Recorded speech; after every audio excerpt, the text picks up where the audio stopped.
À l'actualité du 13h15, une année sans Sénat et sans modification de l'article 37 de la Constitution.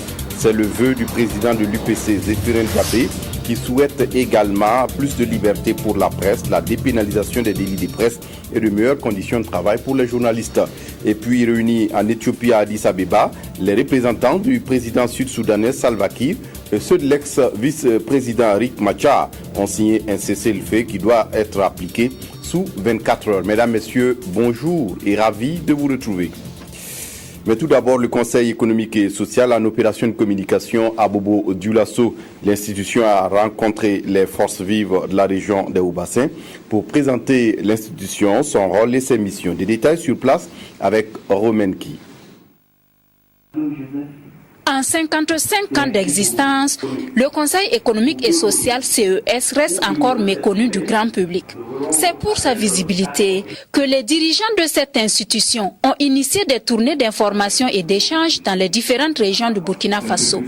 Aujourd'hui, ce fut le tour des Hauts-Bassins d'accueillir l'équipe du CES. Une rencontre qui s'est voulue participative avec 2 communications à l'ordre du jour. L'expansion du secteur minier et développement durable au Burkina Faso, cas de l'exploitation aurifère d'une part, et d'autre part, la présentation du Conseil économique et social. C'est une institution qui est composée de 90 conseillers représentant une trentaine de secteurs socio-professionnels que compte notre pays. Son rôle principal, c'est de conseiller le président du Faso et le gouvernement dans l'élaboration des politiques économiques et sociales.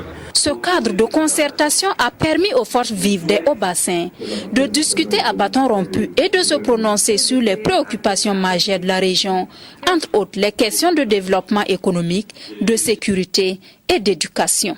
Nous sommes surtout comblés par la qualité des questions et des contributions, ce qui montre que le CES désormais peut compter sur la population de Bobo et de l'ensemble de la région des Hauts-Bassins. Un rappel, cette tournée des responsables du Conseil économique et social vise 4 objectifs, à savoir mieux faire connaître l'institution, présenter à un large public l'étude faite sur l'exploitation minière au Burkina Faso, susciter le débat et les perspectives en vue d'améliorer le rapport du CES et recueillir les recommandations dans les 13 régions pour les soumettre au président du Faso. En politique, une année sans Sénat et sans modification de l'article 37 de la Constitution burkinabé. C'est le vœu du président de l'UPC, Zéphirin Diabé, qui souhaite également plus de liberté pour la presse, la dépénalisation des délits de presse et de meilleures conditions de vie et le travail pour les journalistes. Jacques Lamissa Talpaga. Plus que jamais, l'Union pour le progrès et le changement UPC croit au changement et à l'alternance. 2014 annonce les couleurs selon le chef du parti Zéphirin Diabé au cours de sa traditionnelle présentation de vœux à la presse. L'année qui commence est pleine de défis sur le plan politique. 2014 semble s'annoncer sous des auspices favorables pour notre parti et pour l'opposition en général.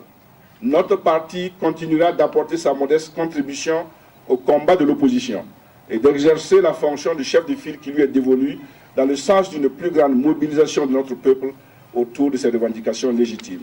Des vœux à la presse qui se traduisent par plus de liberté, la dépénalisation des délits de presse et l'amélioration des conditions de vie et de travail des journalistes. Le parti se réjouit surtout de ses acquis engrangés en 2013.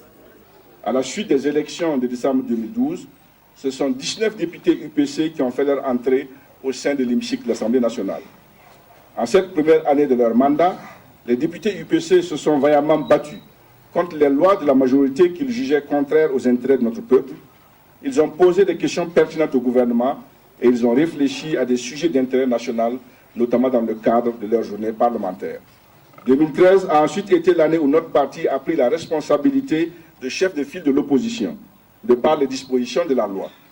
En prenant fonction de cette charge, l'UPC s'est efforcé dès le départ et jusqu'à maintenant d'apporter sa contribution modeste à une plus grande crédibilisation de l'opposition, à une meilleure organisation de celle-ci, et ce, dans le cadre d'une gestion de plus en plus collégiale. Au siège de l'UPC, c'était un moment de convivialité avec les hommes de médias, histoire de décompresser avant de s'attaquer au champ politique de cette année, chacun pour ce qui le concerne. Et puis la montée des couleurs dans 4 ministères le matin du 23 janvier 2014. Désormais, une fois dans le mois, les agents de ces départements ministériels vont sacrifier à la tradition. Il est question ici de respecter les valeurs républicaines et de rendre hommage à la nation. C'est Sylvestre Da. 7h00 dans la cour du ministère de l'Environnement et du Développement durable. Un garde à vous invite les uns et les autres à se mettre en disposition pour la montée des couleurs nationales. Debout comme un seul homme, tous les agents reprennent en chœur le litanien.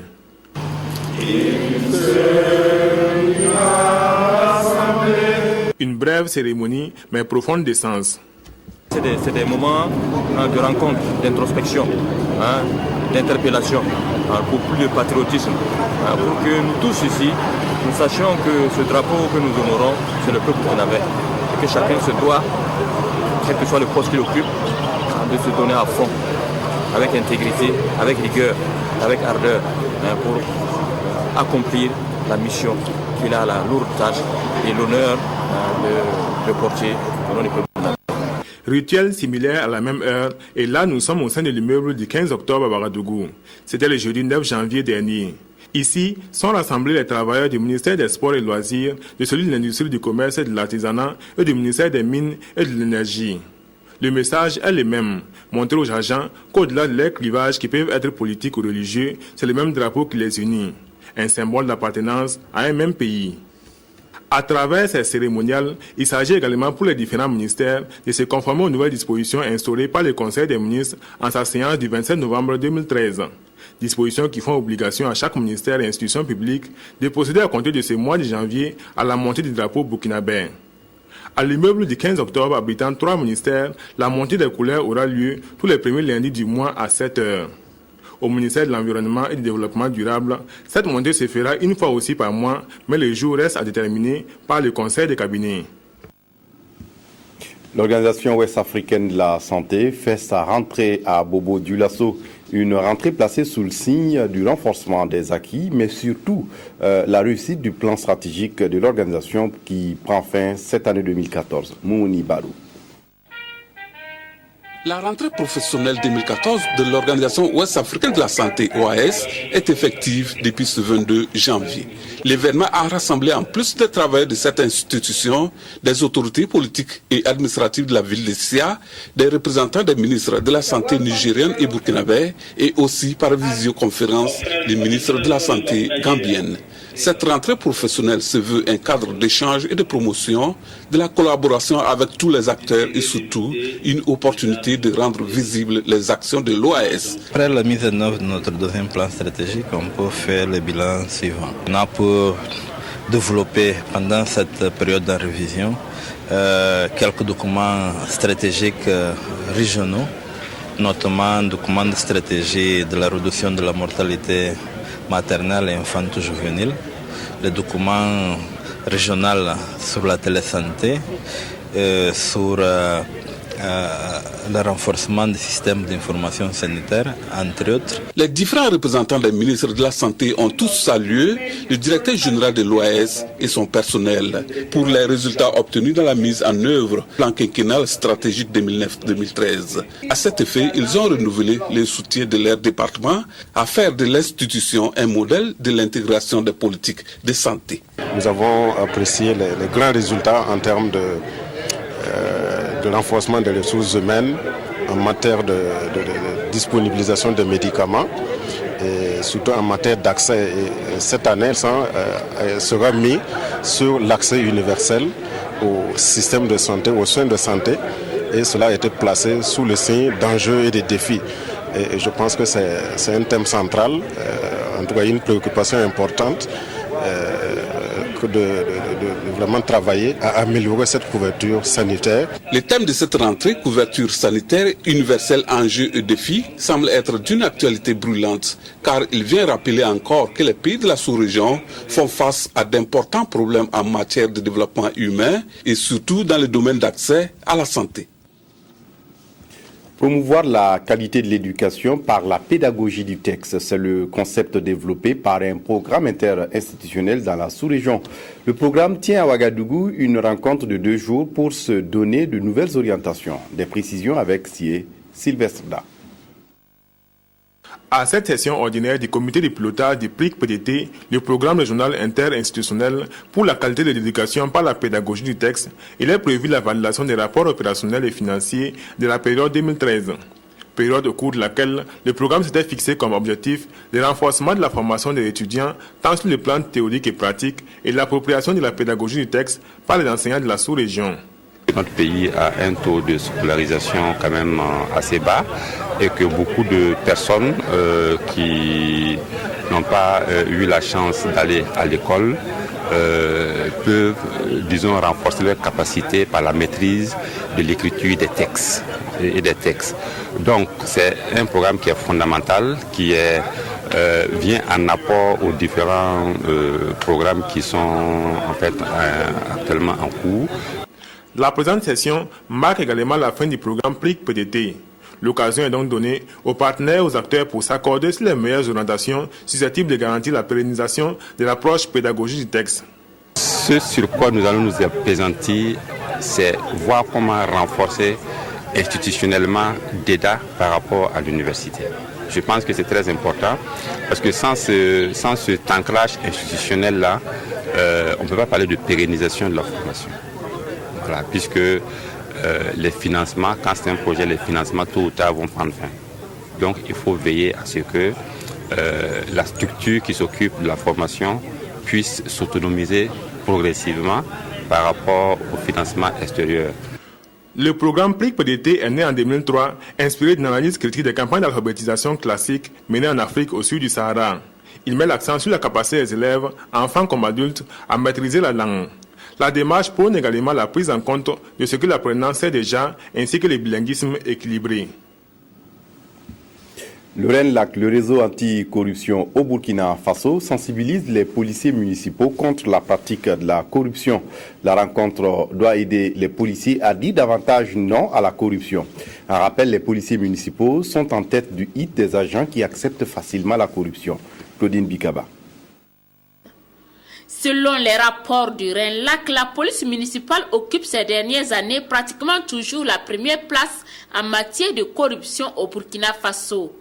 Une tendance qu'on voudrait inverser à travers cette formation des agents de la police municipale de Ouagadougou, initiée en collaboration avec le RENLAC. Cette formation a consisté à sensibiliser les policiers municipaux de Ouagadougou sur la notion d'abord de corruption, les causes et les conséquences, et ça permet également aux policiers de prendre des engagements pour pouvoir aller sur le terrain de la lutte contre la corruption. La formation aujourd'hui en réalité n'est pas, disons, une formation en tant que telle, mais c'est des échanges entre nous, RENLAC, et la police municipale, qui, ma foi, nous avons appris dans la salle qu'il y a un certain nombre de textes qui sont déjà pris au niveau de la police municipale pour aller dans le sens même de la lutte contre la corruption. Donc c'est une bonne chose.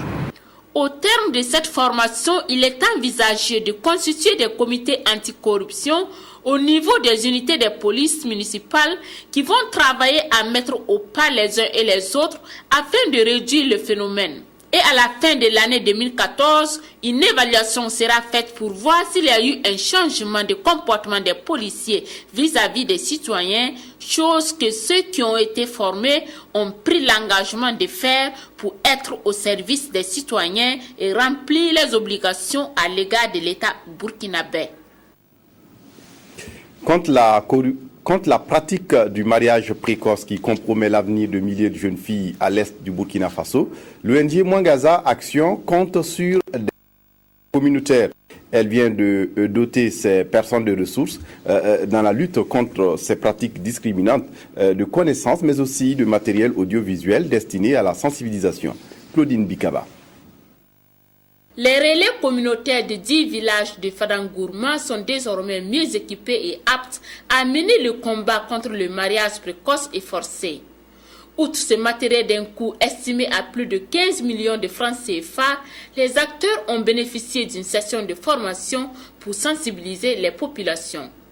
Ce matériel a été acquis grâce au Fonds canadien d'initiative locale. Quand nous avons reçu la proposition au financement de Mwangaza Action, nous avons dit oui, Oui, exactement.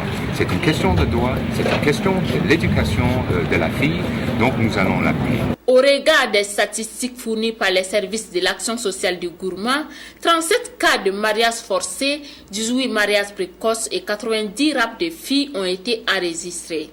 Il était donc nécessaire pour l'ONG Mwangaza Action et son partenaire local Todir Yaba de prendre les fléaux à bras le corps. C'est pour leur donner les capacités pour pouvoir mener à bien les activités de sensibilisation en direction des différentes cibles dans les communautés, de sorte à ce que tout ce qui entoure la question du mariage forcé et du mariage précoce soit bien expliqué au niveau des communautés afin d'aboutir à un engagement vers l'abandon de cette pratique.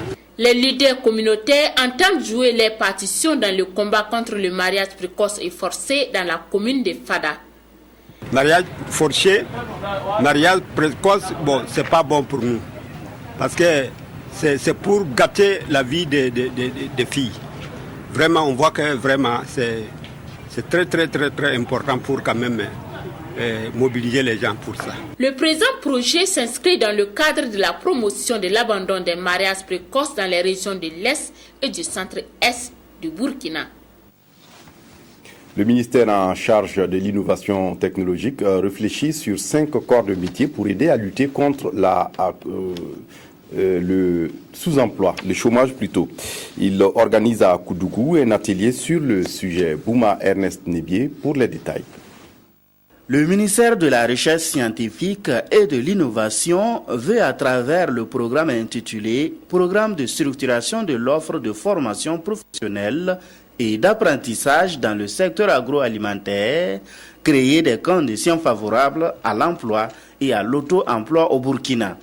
Démarré en mars 2013 et piloté par l'Institut de recherche en sciences appliquées et technologies IRSAT, le programme envisage former les populations dans des métiers identifiés dans le domaine agroalimentaire. Il s'agit du métier de la conservation d'oignons et de fruits, de la transformation de céréales et de tubercules, de la production du beurre de karité et du sumbala. Cette rencontre à Koudougou va permettre aux acteurs du domaine de se pencher sur ces métiers. Je prends un exemple. Beaucoup de gens font le sumbala. Mais quand vous passez d'une préparation à une autre, ça change. Notre institut de recherche a voulu justement former les gens sur le sumbala de telle manière à avoir un produit standard, les former sur un référentiel. Donc cet atelier vise justement à, si vous voulez, élaborer des programmes de formation qui permettent justement après la formation de délivrer à celui qui a eu la formation un document qui certifie effectivement que le produit ou bien la connaissance que la personne a acquise est une connaissance basée sur des résultats scientifiques. Les participants auront à dresser le portrait de chaque métier et faire une analyse de situation de travail pour chacun de ces 5 métiers. Une analyse qui sera suivie par l'élaboration de référentiels de formation et de certification. Voilà, c'est la fin de ce journal. Merci de l'avoir suivi. Très bonne suite de programmes sur la RTB. Au revoir.